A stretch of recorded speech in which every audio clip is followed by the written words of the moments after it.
सूर्योदय आशा का प्रतीक है। अंधेरा अहंकार का भी प्रतीक है गुरुदेव। अंधेरा मन ही मन कहता है कि अब मैं पूरी दुनिया पर राज करूंगा।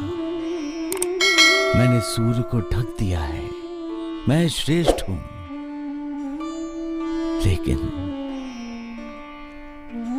जैसे ही सूर्य उदय होता है, अंधेरा अस्त हो जाता है। जब ज्ञान का साक्षात्कार होता है, तब अहंकार का कोई स्थान नहीं होता। अंधेरा गलतफहमी का भी प्रतीक है गुरुदेव। इंसान को कभी कभी अपने बारे में गलतफहमी हो जाती है, मतलब वह अहंकार का शिकार हो जाता है।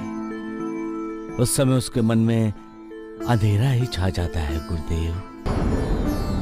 इंसान को दूसरों के बारे में भी गलतफहमी हो जाती है, तब वो झूठ को सच और सच को झूठ मानने लगता है। गुरुदेव, आपके आदेश पर ही मैंने घर के सारे दीप जला दिए हैं।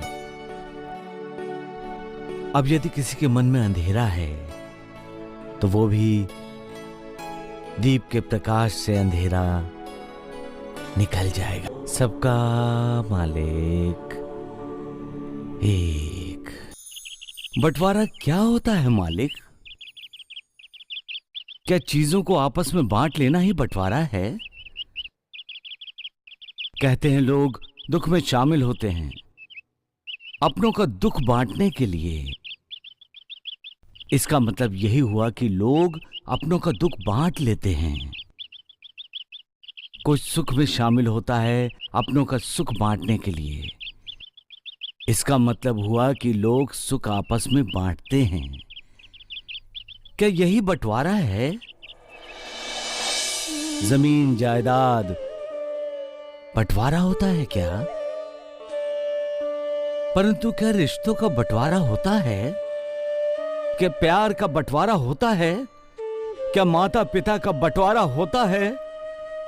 क्या ईश्वर जो सबका मालिक है उसका बंटवारा होता है? नहीं मालिक, नहीं। दुख सुख में लोग भागीदार होते हैं, लेकिन दुख सुख का बंटवारा नहीं होता, क्योंकि दुख सुख हर किसी पर निर्भर होता है। हर किसी के मानने न मानने पर निर्भर होता है। दुख और सुख दोनों हर किसी के लिए अलग अलग होता है। एक सुख किसी के लिए दुख, और एक दुख उसी तरह दूसरे के लिए सुख होता है। हर किसी का अपना अपना अनुभव होता है। लेकिन जब जमीन जायदाद का बंटवारा होता है, तो उनके रिश्तों में दरार पैदा होती है, दिलों में कड़वाहट पैदा होती है। बंटवारे की वजह से कोई खुश नहीं होता। बंटवारा दिल पर किया गया घात है। बंटवारा अंधविश्वास का प्रतीक है, स्वार्थ का नमूना है, और बंटवारे से इंसान एक दूसरे से दूर हो जाता है। बंटवारे से इंसानियत कलंकित होती है। बंटवारा अशांति फैलाता है, फिर भी इंसान बंटवारा चाहता है।